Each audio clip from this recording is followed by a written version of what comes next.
Welcome to the See Sarah Cook Stuff Vegan Week Challenge! Before I start this week, I need to outline the rules of my vegan week.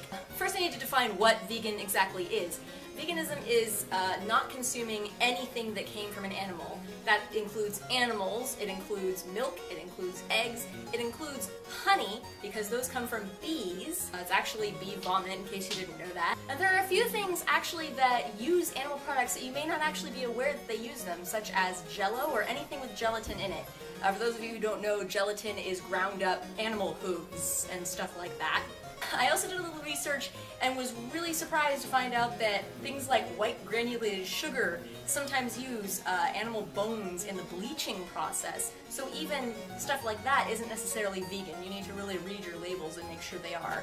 So for this week I decided that I'm not going to worry too much about the little details, like if it was made in a facility that uses animal products, or my god, my cats are going crazy.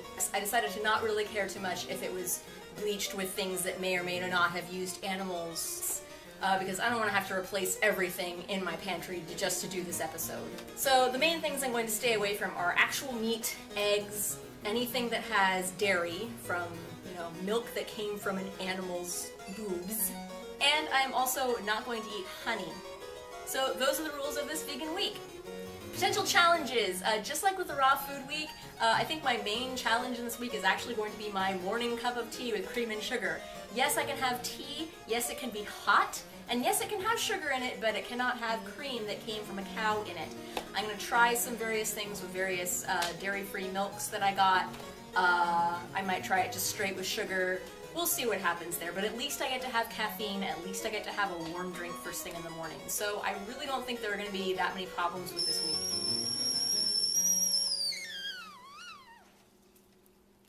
I just woke up, so it's time for my cup of morning tea. I have here coconut milk, almond milk, and cashew milk. The general rule is if it's a nut, legume, or grain, there's probably a milk devoted to it. Now, this one in particular, this coconut milk, is special because it is enriched with vitamin B12. If you are going to go vegan, you need to make sure to either get supplements or to get things that are fortified with B12, because that only comes from animal products. I found that I have to add a lot of it, like even more than I'd have to add if it were just cow's milk. So when I put the water in the teacup, I filled it like a third of the way full, because I'm going to fill it the rest of the way with this stuff.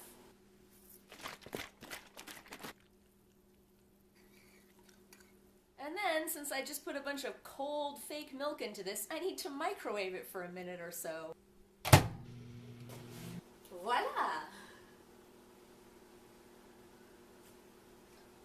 Definitely not as good as with cream and sugar, but it's passable. And with it, one of my vegan chocolate cupcakes with peanut butter frosting. These are actually really, really good. There are a few reasons to be vegan. One reason is health. I have at least 2 friends who converted to veganism after seeing Forks Over Knives. And though that documentary is a little bit propaganda-esque, I thought it was pretty well done, and it brought up some really good points. And a lot of people believe that the consumption of animal products causes to a lot of health problems. And my cats are going crazy right now. First, let's go with the obvious, a salad. We've got falafel and hummus and salad. Yeah. Hey, ratatouille is vegan! This is summer perfection as far as I'm concerned. I'm just going to stir this cool quinoa into our salad.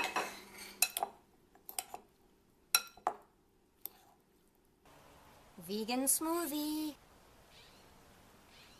Hey, guess what? Hummus is vegan, so are tortillas made with fake milk, and so is sauteed eggplant. Another reason to be vegan is the morality of it.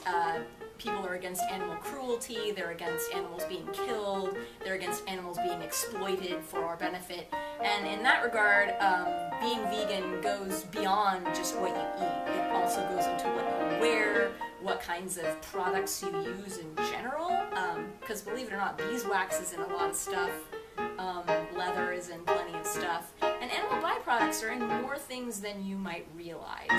Traditional gasoline is considered vegan. I mean, it's like dead dinosaurs and stuff. Okay, I'm going to venture into uncharted waters and eat this.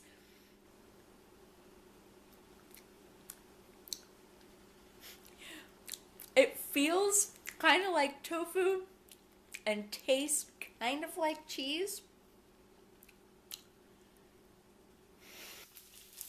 To every self-respecting cheese lover out there, I sincerely apologize.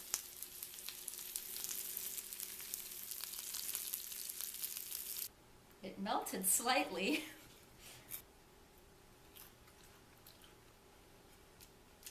Doesn't taste bad. It doesn't really taste like wonderful either.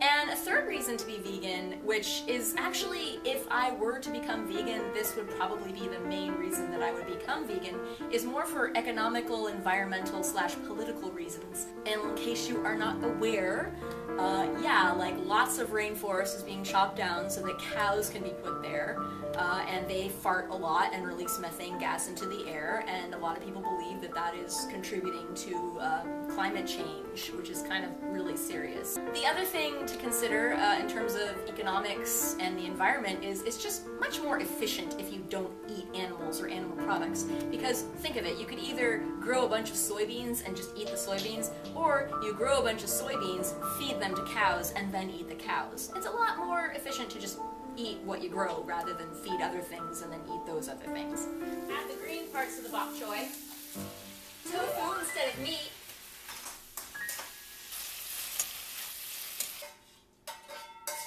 Vegan stir fry. And the other consideration then with veganism being superior to just simple vegetarianism is, think about this. In order for cows to produce milk, they need to get pregnant and they need to have babies. What happens to those babies, especially those boy babies who cannot grow up to have boobies that produce milk? They're probably killed and eaten. So these are just all various reasons that a person could be vegan. I'm sure there are more reasons. I am not vegan. I am not speaking for vegans. This is just my opinion based on what minimal research I have done about veganism and just my own thoughts of it. I'm on the last day of my vegan week. I have 2 more meals to go. Before I prepare and eat those meals, I want to just talk about the week a little bit. It was mostly pretty easy, much easier than the raw food week. I only had a couple problems. One, my morning cup of tea. It was nice that I could have a hot drink in the morning, and it was nice that it could be caffeinated. It's just, fake milk is just no substitute for cream that comes from a cow. I'm sorry, the experience is just meh. So I'm really looking forward to having tea with cream and sugar tomorrow morning, but not as much as I was looking forward to it in raw week. I feel like a drug addict. Another thing that was a bit of a challenge for me is I wasn't super careful to make sure that I was still getting like all the nutrients and protein I needed. I checked my milks, and I know for a fact that I was B12 deficient a little bit the entire week. I was probably iron deficient the entire week. I might have been slightly protein deficient here and there. You have to be really careful when you're being a vegan that your proteins are complete. A grain plus a legume equals a complete protein, typically. So because of that, I had a few dizzy spells later on in the week. Felt pretty lightheaded sometimes. And my third problem with the week is that I had a lot of farts that were really stinky. Yep.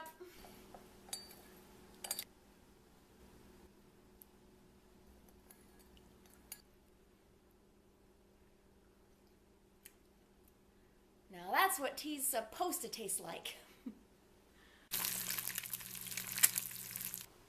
For breakfast, I have pretty much the opposite of vegan food: sausage, egg, and a mocha made with cow's milk. Miss the mouthfeel of meat. Nana, look. Hi, Ben.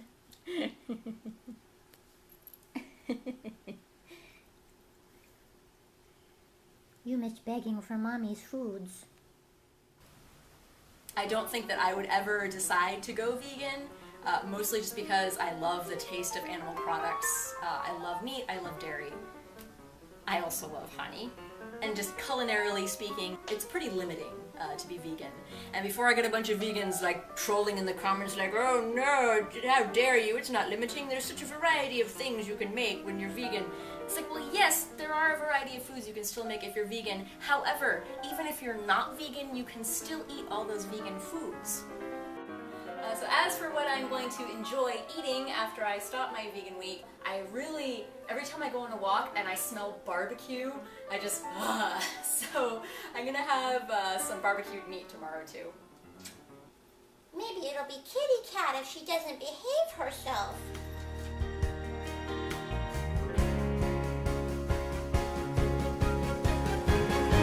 Light a stove, light a stove.